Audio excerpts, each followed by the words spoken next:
Today, I'm joined by Stephen Brown, a true industry leader who's been helping estate agents grow for decades. If you're looking to improve your skills, get more focused, or just feel inspired, this episode's for you. Hope you enjoy it. Stephen, so long overdue guest on the podcast. A huge thank you for coming on. So talk me through, you've been in the estate agency now for over 30 years by the looks of it. So tell us what first drew you to the initially the industry, and what about your journey from that point?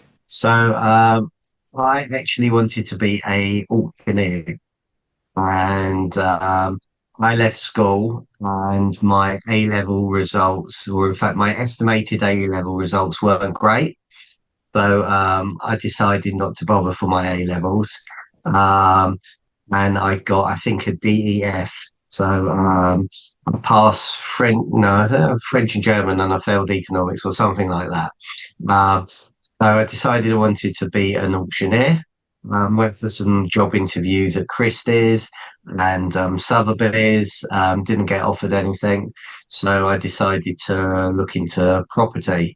And I had a couple of interviews, and this will show my age. I got offered two jobs on the day, one for £2,500 a year, and one for £3,500 a year. So obviously, as an 18-year-old, you take the £3,500 a year, Yep. and as a bonus, when I turned up, it was £4,000 a year. So there you go. What That's can you do? inflation for you. Well done you. Um, And so, so and what did that that? was in commercial property investments. Yeah. So that involved making teas, photocopying, getting keys cut. So I was there for a couple of years and saw an advert in the Estates Gazette for a job at £50,000 a year. And I decided to go for it. And I didn't get that job, unsurprisingly, but the director of that business said, "You know what? I like that you've applied for a 50,000 a year job. So we'll create something for me." So I worked doing investments for a couple of years. It was a very challenging market there. I was studying to become a chartered surveyor. Um, as I started to become, literally, I was sitting down studying. It was my day before my 2 years being up. I was at 8 o'clock in the morning studying, and the department head came down. He said, "Stephen, I'm really sorry, but I'm going to have to let you go." So that was that. Um, my dad at the time he had his own business, and he acted on behalf of liquidators, disposing of company assets. And he would also always used to come to me and he would say, "Stephen, I've got this property asset. What should I do with it?" So give it to him, give it to him, give it to them, give it to them. And we ended up selling it. So he said, "Well, we're able to give it to people. Why don't you set it up by yourself?" So set up above a little cake shop in East Finchley. Um, did that for, I don't know, about 9 months or so. Sadly, my dad passed away, and he had been in partnership with some other people. So they said, "Well, why don't we form a company? You can look after the property. We'll get a guy to look after disposing of the assets, and we have an administrator there." So did that. And there were three other people, and they promised the world, "We know this accountant and this liquidator, and you get all this work."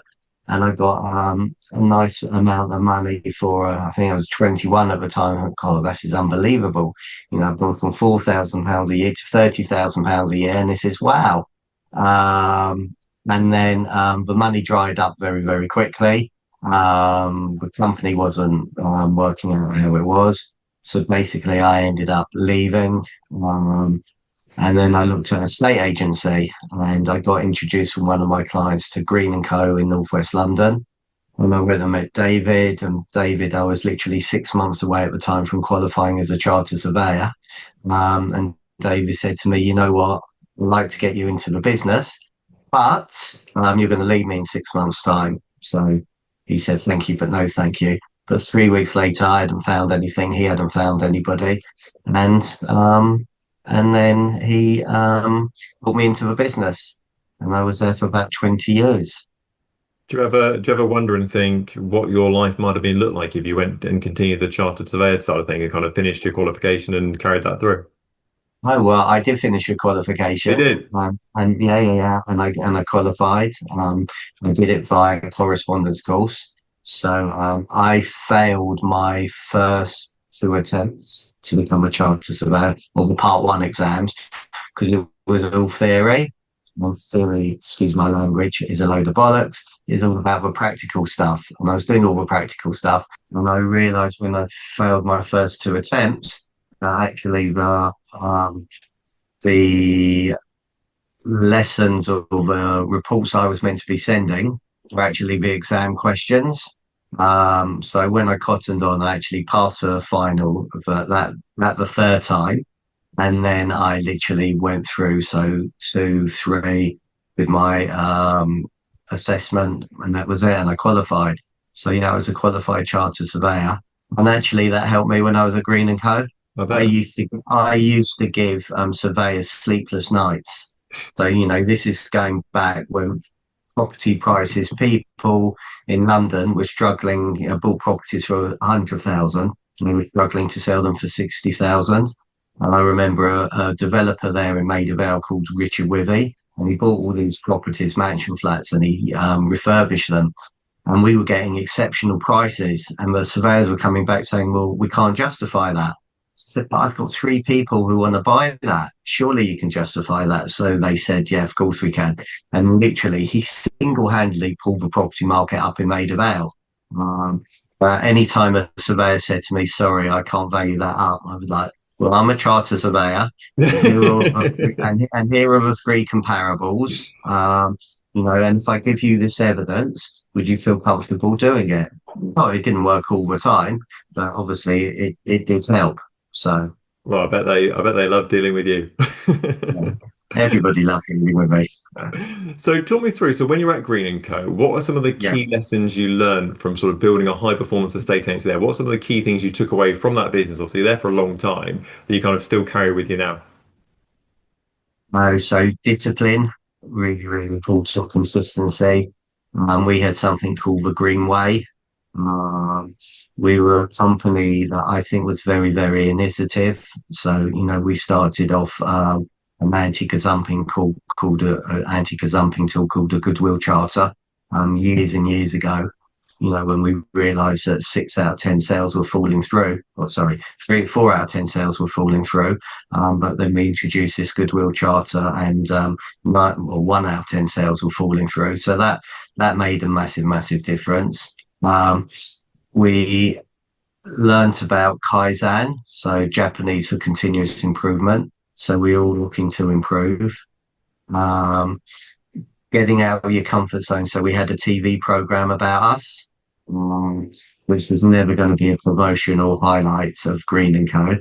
But what it did do is it demonstrated that actually you can get in front of loads of people, which we've seen recently with not the great publicity for estate agents. But actually, we used it as lessons, a bit like Question of Sport. We used to take people away out the office during the week every year, um, and we analyze those videos. So it's like, right, let's watch this. What happened next? What do we learn from it? And that's really important. So understanding what you should be doing, how you can improve. And one of the biggest things that helped me was belonging to or being forced to join a business group. And I was there for 12 years, and actually it got me out of my comfort zone. So I was very shy. I was very retiring. But that really taught me how to lead and manage and become better. Um, and then I was very fortunate that I had a mentor there as well. Um, and some of the things I really struggled was with that I had really high expectations. So I wanted everybody to have the same expectations as me, but they didn't. And I would have this discussion with Bobby, and he would say, "So what's your challenge?" And I would share with him my challenge. And he said, "You've got to learn one word." And I said, "What's that one word?" And he said, "Acceptance." Accept the fact that people don't have the same high standards and expectations as you. And that made a massive difference to the way then I changed and dealt with people. And it really, really helped. So most people listening to this will know you obviously from your consultancy business, from the training side of things. What made you transition, step away from the front line, whatever you want to call it, from sort of being an estate agent per se to then sort of going more on the coaching and consultancy side? What kind of made you want to make that change? Okay, so my late wife sadly developed cancer. Um, I worked part time for 9 months. Sam had major surgery, in what she called spa treatment. So she had about 31 spa treatments, which was chemo and radio therapy. And I realized that actually some things are more important in life. During that 9 months, I spent more time with my kids. I went to events that I hadn't been able to go to because I was so focused on my work. So I ended up going back to work for about a year, and then Sam needed more major surgery. And literally, it was right. Do you know what? You're more important.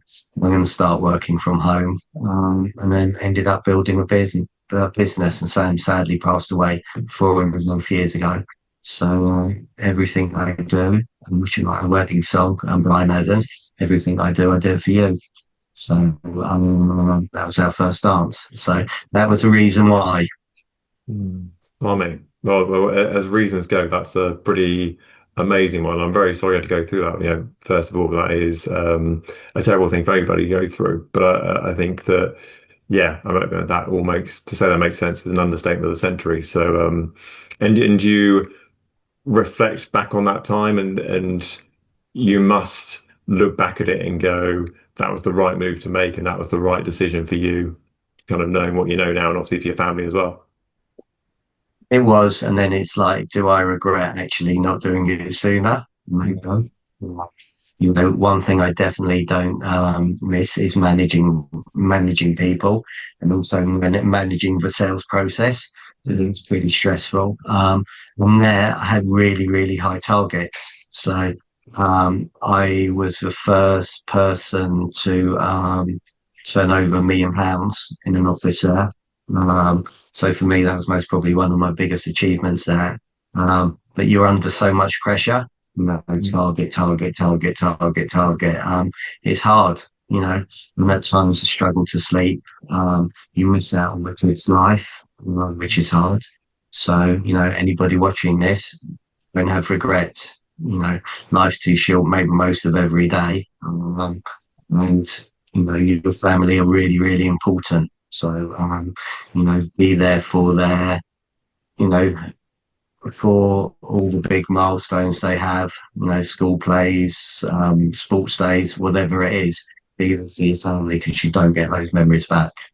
I think we could technically speaking end the podcast there, and that would probably be the biggest takeaway I think anyone could take from this podcast or many other podcasts. So let's focus in on now. You're kind of in the consultancy and sort of the training world. So I know you talk about on your website from memory. You also got kind of like an MOT process to talk through kind of strengths and weaknesses, and sort of make an action plan. So if anyone listening to this or watching it, what are some of the what's the diagnostic process look like? Then kind of self-diagnose sort of what's working and what's not working in their business. I think really it starts with knowing your numbers and where you want to be. So, what's your 1 year, 3 year, 5 year plan and how are you going to achieve it? And I think the scariest thing is, and I'm sure you most probably agree doing, something similar is, the lack of people knowing their key numbers in their business. And when you have that discussion and they look at you as if you're like an alien from outer space, it's a bit concerning. So really it's looking at that, and then it's looking at what I think are the four most important disciplines that agents need to master, which is creating opportunities, which is listing, selling, and really negotiating. And I think if you can master those four disciplines, you're going to be do exceptionally well. In my humble opinion, excuse my language, 95% of agents are useless in this country. It's only 5% that are good. Some are exceptional. But you only have to do the basics well, and you're ahead of the majority of estate agents, and that's really, really scary. So, the aim is to put good practice into everybody that I work with. So, I just got three aims: generate more revenue, generate more profit, and to be better than they were before they saw me. Simple as that. And with those four areas you mentioned just now with regard to, generating leads and market appraisal conversion, is there any particular one of those that you kind of think is the most popular, should we say? So as in people have the flattest tire in their business at that area sort of their work. I think everybody's chasing the next instruction. Mhm. So where's it going to come from? So, lead generation, creating opportunities is the most important one. Because if you don't have those, doesn't matter. You're not going to have anything to list, sell, or negotiate on. So it really comes from that. And do you think that's why some agents struggle when they go self-employed? Because they go from an office like Greene Co, for example, where the phone just magically rings and they answer it and it's a valuation sort of thing, through to a business where sort of no one knows them, no one has any clue who they are, and the phone is just not going to ring. Do you think that's where lots of agents struggle when they go self-employed? Because they kind of almost have to change from just being an estate agent, sort of like a marketeer as well. I think it's your personal brand. So what have you been doing previously before you're getting out there? Mhm. So, I think it's a lot easier now being a self-employed agent than ever before. I actually think it's more of a level playing field if you really, really want it. So, you've got social media, you can get yourself in front of 10,000 people very, very quickly rather than speak to, five people on the phone.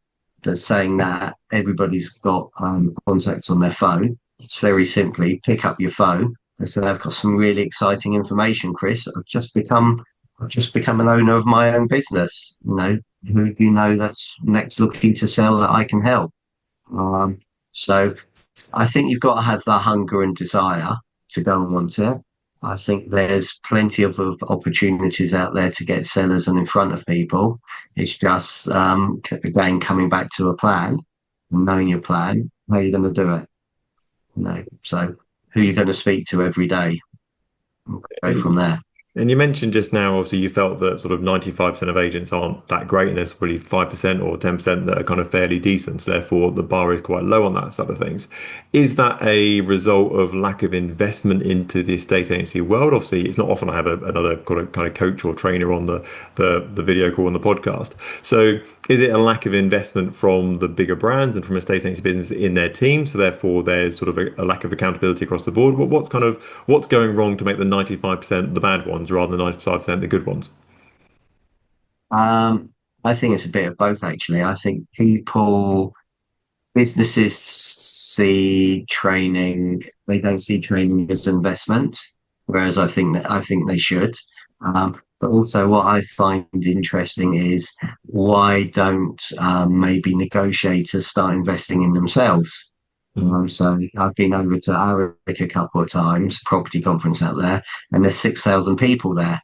And the majority of them are investing in themselves by taking 2 days out their office to be there. So again, if you want to improve, if you want to get better, there's loads of training opportunities out there. There's loads of free training out there. It's just scheduling something in your diary, um, and then practicing and getting better with it. If you're self-employed, you can work with all the different people in your group and run things past them. Mm. Alternatively, you've got Chris and other people that you can go to that can help and make a difference. I think people have got to invest in themselves as well. And do you think that because I run free events and free webinars, and we go to the same conferences, and it's usually the same people. I could close my eyes now and walk around, Property Mark One, for example, and I could write a list down of 300 people. I'll see you there, and I'm like, right, that person's going to be there, that person's going to be there, and you generally find it's the same people over and over again. You kind of go to conferences and events and free events. Why do you think there's I don't know how to phrase it, like almost like an inbuilt historic legacy of agents not wanting to improve themselves and kind of seeing that as sort of just part of the journey. Honestly, I don't know. I don't know the answer. Mhm. Yeah, I suppose maybe people think being an estate agent is easy. You parts it is. All you have to do is, the public think all an estate agent does is put a property on the portal, pick up a phone and sell it, and that's it. So I think maybe the answer is a lot of agents are way too transactional, not relationship based. And I think if they understand that they need to start giving people exceptional customer service, so these people become clients for life, whether it's a tenant, whether it's a landlord, whether it's a buyer or seller. There's so many, if you give these people an exceptional customer experience, they're going to come back to you. But people just see it as an easy buck. I sold that property, I get my commission, that's it. And it's ridiculous. Start looking at the lifetime value of everybody that you deal with, whether they buy or sell or rent or let through you. If you give them that great experience, eventually, guess what? They're going to come back and they're going to use you because, they've seen what you're doing. And that's why I think it makes it more of a level playing field with self-employed agents. If they go out there, they do videos, they work with their community, they show they're part of a community. And Whereas, some agents are just lazy. and you've alluded to it, the answer slightly there already. But so how can, if you're an agent listening to this and you feel like you are very transactional, it's kind of, that check comes through, from the solicitor and you kind of wave goodbye, never to be seen again. What are some of the steps you can put in place to make it more of a relationship based rather than just kind of, you want to sell a house, I'm an estate agent, here's your fee, here's your price, see you later. What's your stay in touch policy? So always have a stay in touch policy. You should be calling the seller 3 days after they moved in, 30 days after they moved in, 3 months after they moved in. You should be offering an annual health check where you go back every year and just give them tips to help their biggest tax-free asset appreciate. So when they do decide to sell, you're going to be the only agent of choice. So everybody talks and complains about low fees, but actually, if you're the only agent going in, you're going to get the fee that you fully deserve, Mm. which would be a minimum of 2% plus VAT. Yeah, I remember looking at the stats with regard to people who sold their property then returning back to the agent that they initially bought their property through. And in the UK, it's absolutely shocking. I mean, it's literally like next to nothing in the grand scheme of things. I think most people can't even remember the name of the estate agent who actually sold them their property, let alone go back to them in the first place. So definitely there is an issue in the UK with sort of returning business or repeat business, I would say, without a doubt. So It's scary. I think Street had a stat that 86% of people didn't sell through the agent they bought through, which is just mind blowing. mm. So talk me through. So I know you've talked previously about the power of sort of marginal gains within an estate agency business. So sort of small tweaks here or there that can add up over times. So if you're looking to make marginal gains in your estate agency business, where do you think you should start? Where should you start in the process to go, okay, if we just tweak that a little bit and change our fee or our process, where would you what would you look at first of all? Most probably the easiest thing is just, whatever you're charging, just charge slightly more and have that belief that you are worth it. So, the exercise I would do for anybody is write down what you actually do for the investment in your services. And it's not just putting property on Rightmove. Work that all out and you'll find you come up with 54 different things that you actually do. So hold on a second, if I do all of this, am I worth 10% more, 15% more, 20% more? But actually, even if you went from 1% to 1.1%, and you're making loads of sales, that's going to make a big, big difference over time. So, it could be something in your conversion rate, so if you're at 40%, what you need to do to go from 40% to 42%. Your days on market, what can you do to get your days on market down? So if the average is 154 days at the moment, how can you get that down to 130? Because that's going to make you stand out and make you be different. Your success rate, so I Mm. think there's a 1 in 2 you can toss a coin at the moment of whether it's going to sell or not. What can you do to actually get a seller moving? Because ultimately, that's why you're instructed to help them move on to their next chapter. So it's just looking at all these things, looking at your systems and processes, and thinking, right, actually, what does outstanding look like? And what can we do to make a difference? And what are those little gains that can make a massive, massive difference? Yeah, it's funny you talk about agents writing down what they actually do in the process. 'Cause I think many agents sort of shrug their shoulders at it slightly and go, actually, we don't do that much. But I think when you actually write it down, it is quite a lot. I remember that I was talking to a company ages and ages ago who were actually looking to roll out sort of a sort of like a purple bricks, let's call it, sort of part of their business. And they had sort of half the valuers going out, sort of pitching the normal offer, the other half going out and pitching sort of the non-normal offer effectively. And the conversion rate for the non-normal guys actually improved because what they were forced to do is to say what was included and what wasn't included. So instead of just saying, oh, we'll list it online and we'll sell it for you sort of thing, they had to go, look, we're going to do the viewings for you. We're doing the offer negotiation for you. We'll do, if it falls through, we'll deal with that. Whereas other guys would go, yeah, we don't deal with that stuff. And so actually, when agents sort of sit down and actually talk to them and communicate actually from start to finish, this is what we're going to do. People are like, bloody hell, it's quite a lot, isn't it? Rather than just going, yeah, we're going to bang it online and hopefully we sell it. Yeah. And there's far too many agents of those. So, what advice would you give to an agent that feels overwhelmed at the sort of prospect of maintaining sort of a business and keeping the wheels turning with the stock they've got at the moment, but also, trying to find new clients all at the same time? What advice would you give someone who's trying to spin both those plates all in one go of A, growing their business, but B, obviously keeping the service levels kind of at a high level already? So it's being disciplined, it's being organised. So going back to when I went to ARIC 2 years ago, they had 30 speakers on there. A couple of them you may have heard of, Ryan Serhant and Ryan Reynolds. And literally, they all said exactly the same thing. It's all about being disciplined and it's all about being consistent. So again, be organised. There's a saying, what gets scheduled gets done. So for me, the number one non-negotiable in any business is where you're going to find your new instructions. So you need to make sure that's scheduled in your diary every single day for a minimum of 1 hour. Um, and then that's it. And again, schedule in when's your buyer management going to be? When's your vendor care going to be? So you know exactly what you're doing and when you're doing it. And yes, I get certain things will happen. So, maybe you can move them. But there's one thing I would never, ever move in my diary. And that was creating business relationships because that's the most important thing. And it comes down to what you do in the next 30 days is going to impact what happens in the next 90 days. So, you're really busy now, everything's flying, you've got offers coming in, and then you neglect all the creating business opportunities.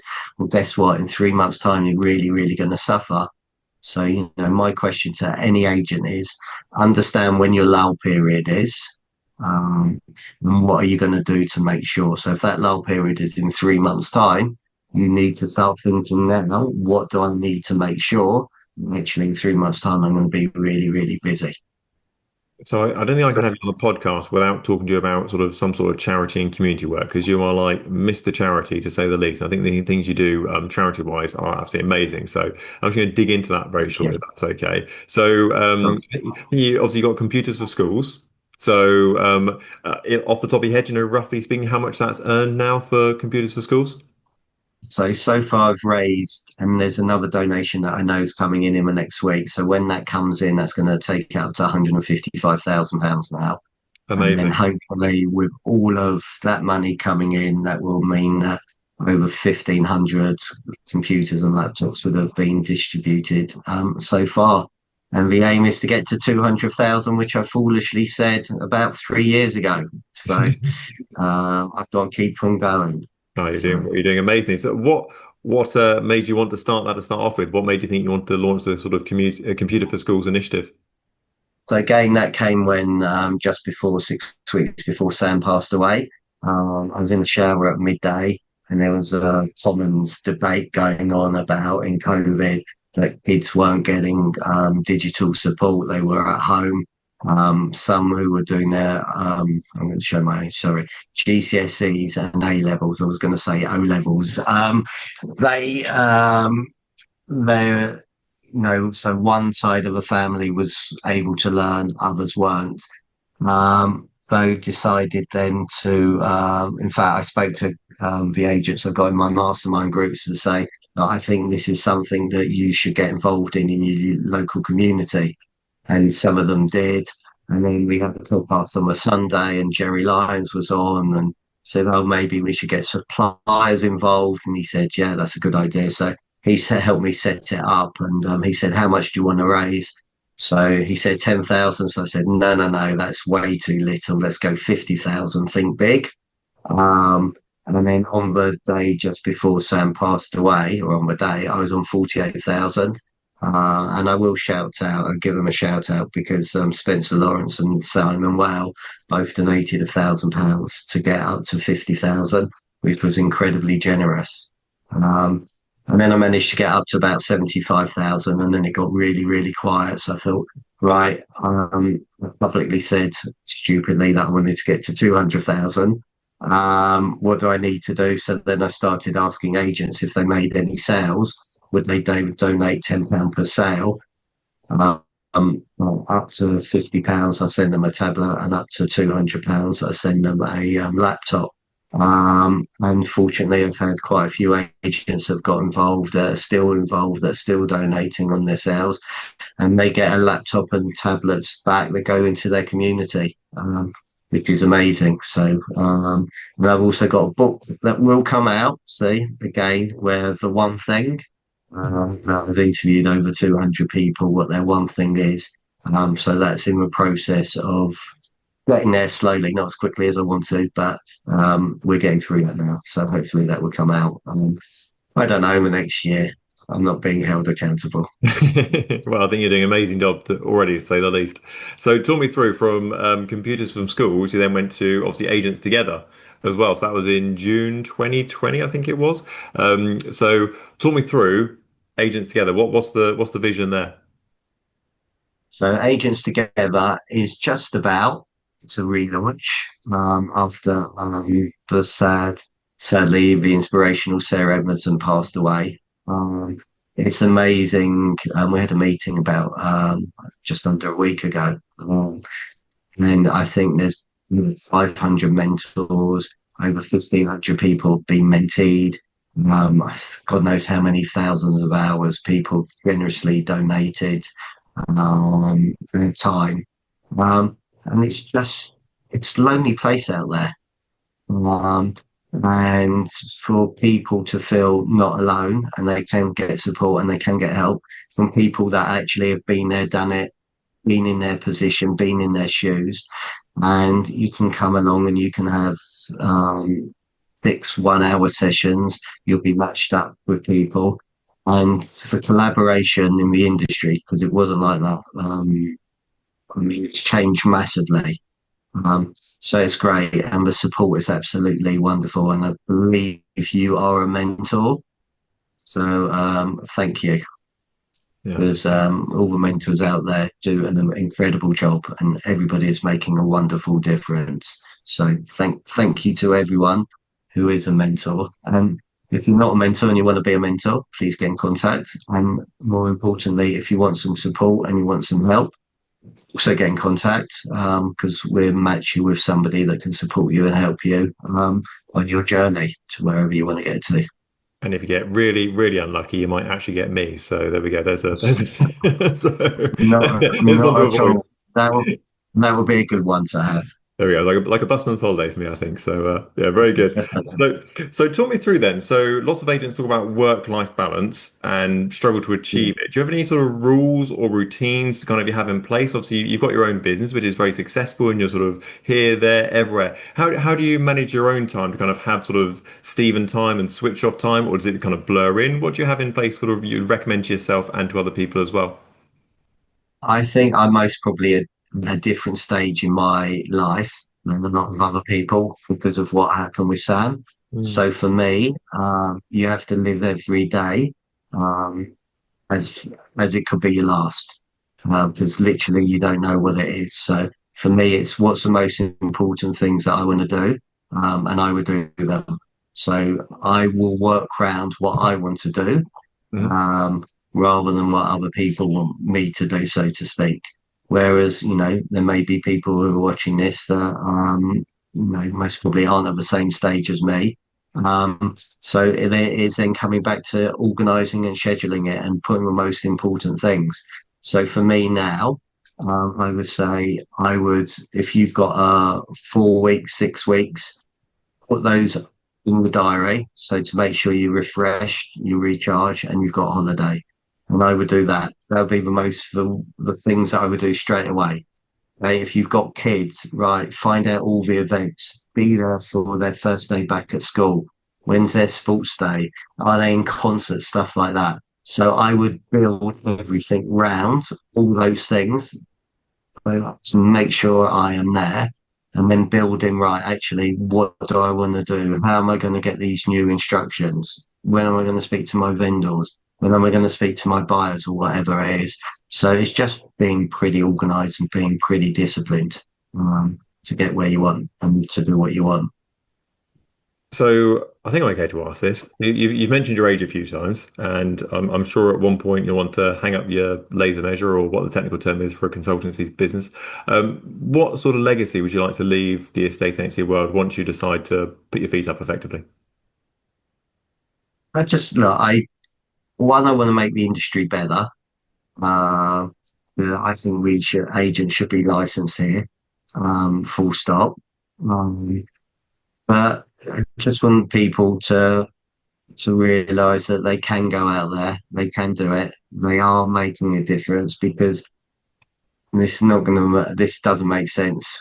But it's in the same sentence, but we are entrusted to tell people's biggest tax-free asset, and trust an estate agency doesn't go at the moment. So how can we build trust? How can we make a difference? And for me, it's just, what difference can I make? What can I do to add value? And how can I help people get better and become better versions of themselves? So actually they're going out there and they are making a difference. And there are a lot of exceptional estate agents out there, but there are far too many that are too transactional. So it's, what can everybody do to become better? Um, and also get the fees that we deserve, because we're worth more than 1%. Thank you so much from me and for everybody for all you do for the industry. I think you are an amazing role model for lots of people listening into this. So thank you for A, coming on today, and thank you for being yourself. Thank you for having me on. It's been a pleasure.